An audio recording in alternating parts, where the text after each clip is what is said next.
Bonjour, nous allons aujourd'hui vous présenter un jeu qui s'appelle Razia. Ce jeu Razia est une autre version qui n'a strictement rien à voir, mais qui ressemble tout de même un peu à un précédent jeu du même nom, signé Stéphane Dora de 1991. Cette version de Razia est une version qui a été créée en 2003 par Rainer Knizia. Voici plus en détail tous les détails du jeu. Cette version de Razia est un petit jeu subtil et d'ambiance qui plaira à toutes sortes de joueurs. Il peut se jouer à partir de 2 joueurs et ce jusqu'à 5 joueurs et vous y passerez certainement de très bons moments. Si le précédent Razia était un jeu extrêmement simple qui consistait à ne faire que des paris autour de tripots, le nouveau Razia est un jeu beaucoup plus complexe. En apparence, très agréable à jouer, certes, avec toutes sortes de cartes et un matériel peut-être plus joli et plus divers. Vous trouverez à la fois des fiches de sous, une réglette et des cartes de différentes significations. Alors parmi ces cartes de signification, il y a les cartes forcément avec les flics sur lesquelles il y a marqué Razia, des cartes de voleurs, des cartes de chauffeurs avec une voiture, des cartes de garde du corps, des cartes de bâtiments, des cartes d'or et des cartes de diamants et autres souvenirs précis, les cartes vertes qui sont à ma droite. Toutes ces cartes sont naturellement mélangées et lorsqu'on les a bien mélangées, chacun reçoit, dirons-nous, un certain nombre de tuiles d'argent. Ces tuiles d'argent vont permettre de réaliser des enchères pour essayer d'obtenir des cartes qui vont se retourner au fur et à mesure ici.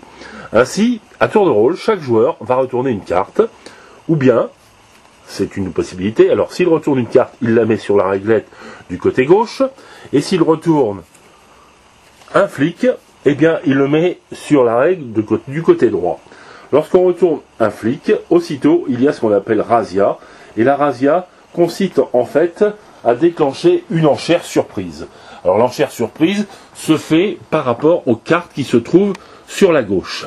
Alors là présentement, en ayant retourné le flic qui est là, on déclenche une enchère pour essayer d'obtenir là ou les cartes qui se trouveraient ici. Alors là des cartes, comme vous le voyez, il y en a 2, mais il pourrait très bien y en avoir 3, 4, et en fait il pourrait y en avoir jusqu'à 7. À 7 cartes, le tour s'arrête et on déclenche automatiquement une enchère, et celui qui va faire la meilleure enchère va posséder l'intégralité de la ou des 2, 3, 4, 5, 6 ou 7 cartes. Alors comment vont se réaliser les enchères? Eh bien c'est très simple. Ainsi, dans une partie donc à 3 joueurs, le premier joueur recevra 28 000 en plaquettes. Le deuxième joueur recevra 30 000 en plaquettes. Et le troisième joueur recevra 32 000 en plaquettes. Pourquoi cette différence? Eh bien, le premier joueur va recevoir la plaquette la plus élevée, de 13 000. Le deuxième joueur, la deuxième plaquette la plus élevée, de 12 000.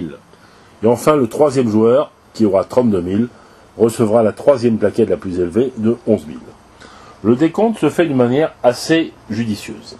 On se retrouve avec une plaquette au milieu, au départ, de 1000. Et lorsque quelqu'un va démarrer, ou décider de démarrer, soit une enchère privée, c'est-à-dire à son tour,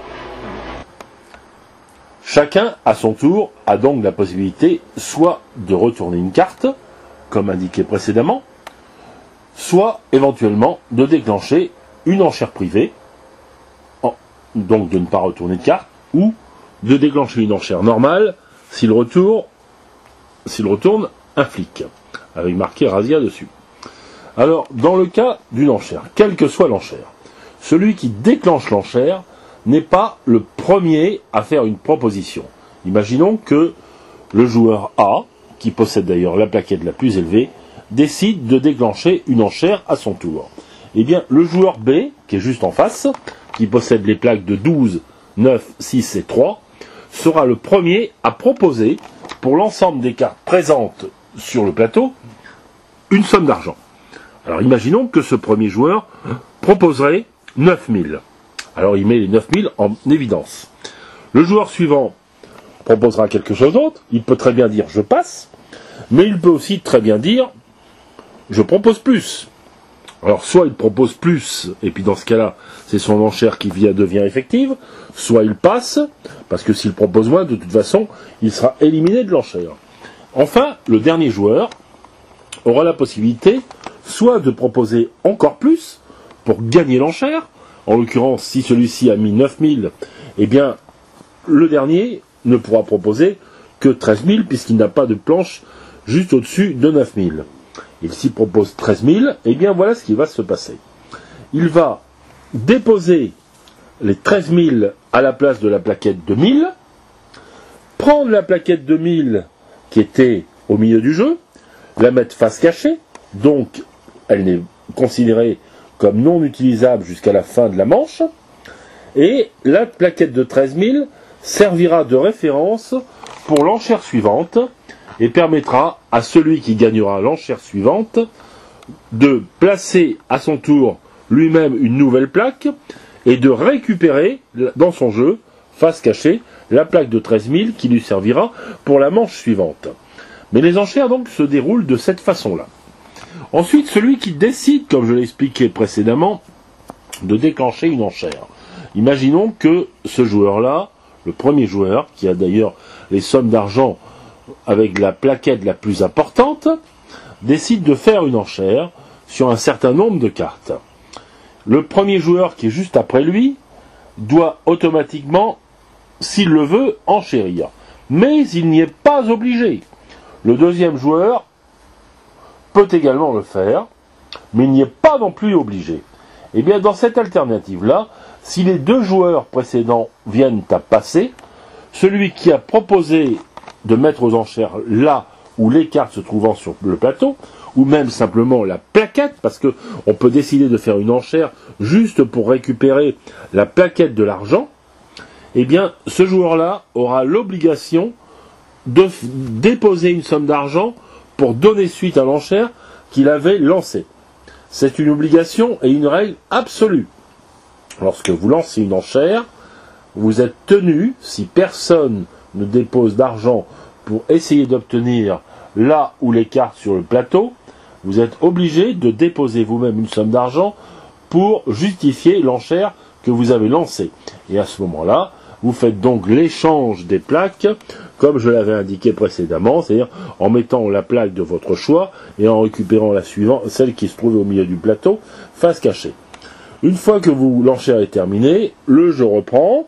Celui qui a gagné l'enchère acquiert au prix convenu les cartes qu'il va placer devant lui, et on démarre un nouveau tour au cours duquel chacun va soit retourner des cartes, comme indiqué ci-dessus, soit lorsque l'on retourne un flic, avec le mot razzia dessus, déclencher une enchère.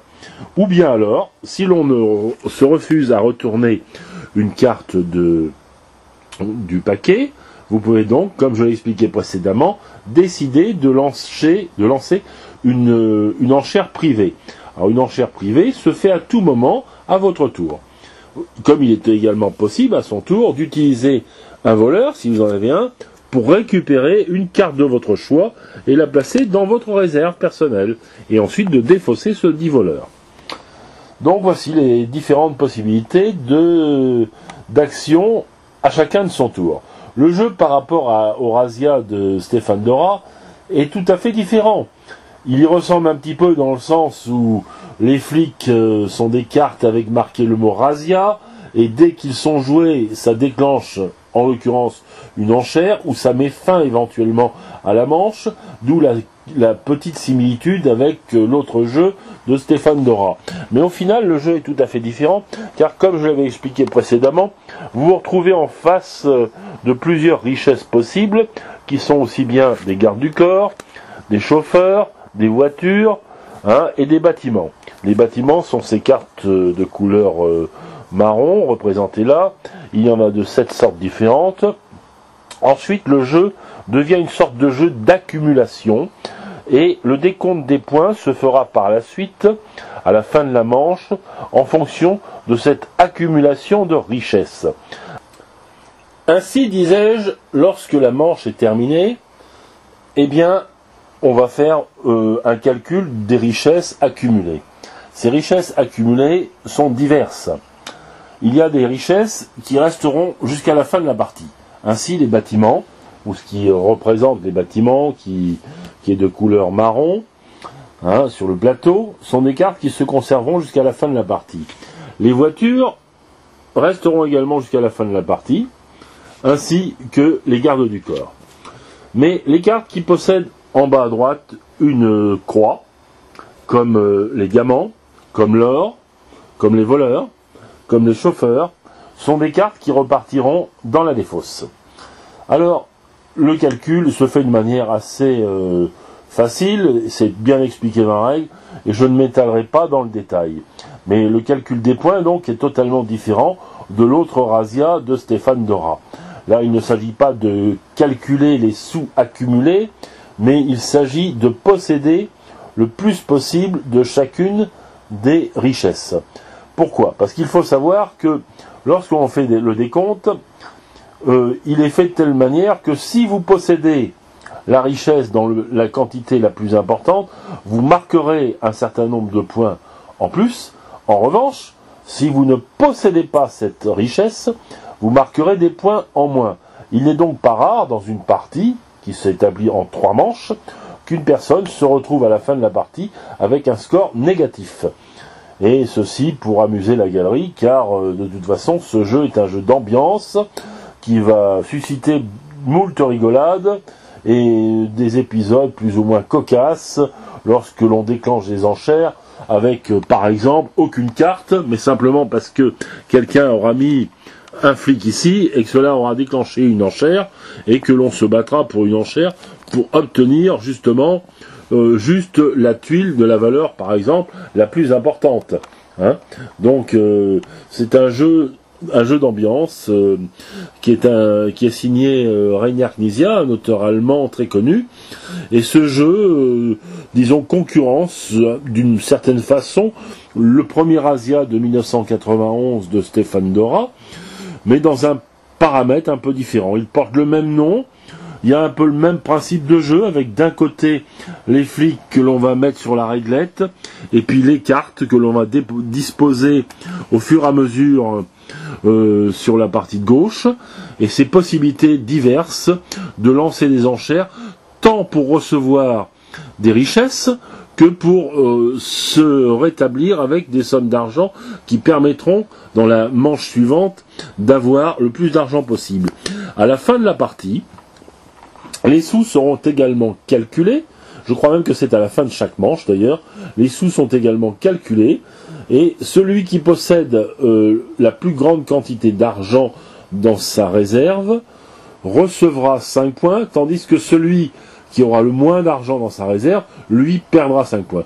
Toute la partie est axée là-dessus. La possibilité de marquer des points si l'on en a le plus possible dans une série, et d'en perdre si l'on en a le moins possible dans une autre série. Voilà.